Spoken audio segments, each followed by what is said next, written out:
Welcome, international law aficionados and armchair diplomats. Buckle up, because today we're diving headfirst into the wonderfully weird world of international law disputes. Prepare to be amazed, amused, and maybe a little bit bewildered.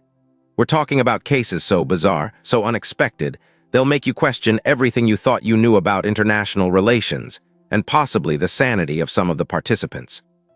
We'll start with the basics, the foundational principles that supposedly govern how nations interact. But don't worry, I'll explain it all in a way that even your grandma could understand. Think of it as international law for dummies, but the dummies are surprisingly well-versed in obscure treaties and precedents. First, we have jurisdiction, the right of a country to exercise its legal authority over a particular person, thing, or event. Sounds simple enough, right? Wrong. Imagine a plane crashing on the high seas involving passengers from a dozen countries with the airline registered in yet another. Suddenly, half a dozen nations are claiming jurisdiction, each with their own legal system and, let's be honest, their own agendas. I wonder what planet the judge was on when they had to sort that out. Then there's the question of sovereign immunity. Basically, this means that one country can't be sued in the courts of another country. Unless, of course, it waives that immunity, which sometimes happens, leading to fascinating courtroom dramas.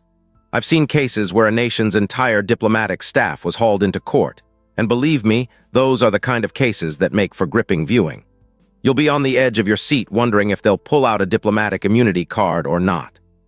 Now let's talk about treaties. These are agreements between countries and they're the backbone of international law. But treaties can be incredibly complex, filled with legal jargon and enough ambiguity to make a lawyer's head spin. And that's where the fun begins. What happens when two countries interpret the same treaty in completely different ways? Cue the international legal battles. We're talking years of litigation, mountains of paperwork, and enough bickering to make a toddler's playground seem serene.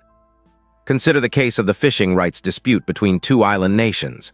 Both claimed exclusive rights to a particularly lucrative fishing area, citing historical fishing patterns, ancient maps, and frankly, some rather dubious interpretations of maritime law. The lawyers involved, bless their hearts, probably made a fortune. When you hear this lawyer's defense, you'll spit out your coffee. And then there are the disputes over resources.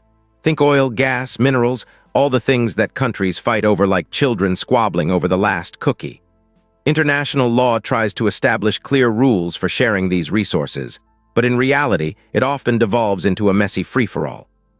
We've seen situations where countries have literally drawn lines in the sand, claiming ownership, based on interpretations of geological formations and historical claims, so vague they could be applied to half the planet.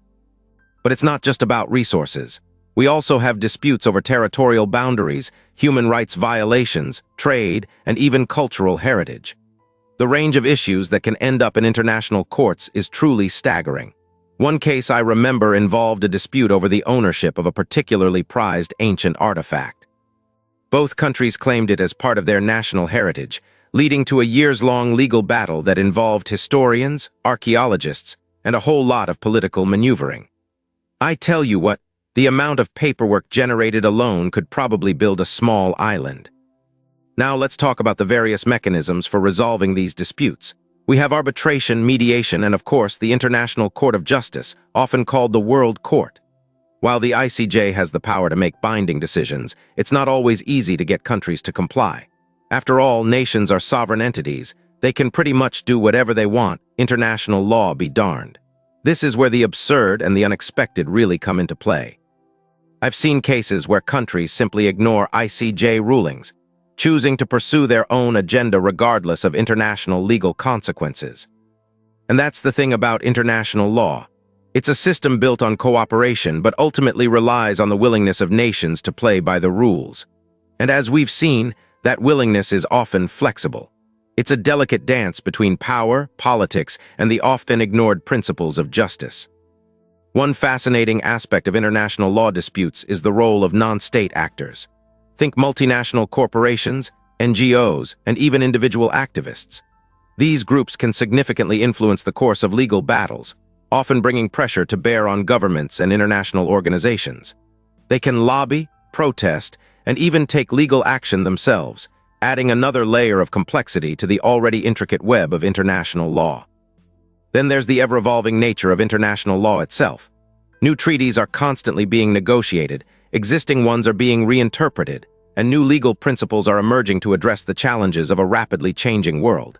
The digital age, for instance, has brought a whole new set of legal questions, from data privacy to cyber warfare. International law is constantly evolving to try and keep pace, sometimes successfully, sometimes not so much. Let's not forget the human element. These disputes are not just about abstract legal principles. They involve real people whose lives are profoundly affected by the outcomes.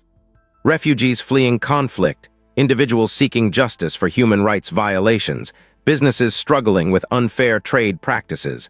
All of these human stories are woven into the fabric of international law disputes. And it's important to remember that behind every treaty, every court case, every legal argument, there are human lives and destinies at stake. So as we wrap up this journey into the fascinating and sometimes farcical world of international law disputes, remember this. While international law strives for order and predictability, the reality is often messy, unpredictable, and occasionally downright hilarious. It's a world where the unexpected is the norm, and where even the most seasoned lawyers can be left scratching their heads. But it's also a world where the pursuit of justice, however imperfect, continues. And that, my friends, is a story worth telling.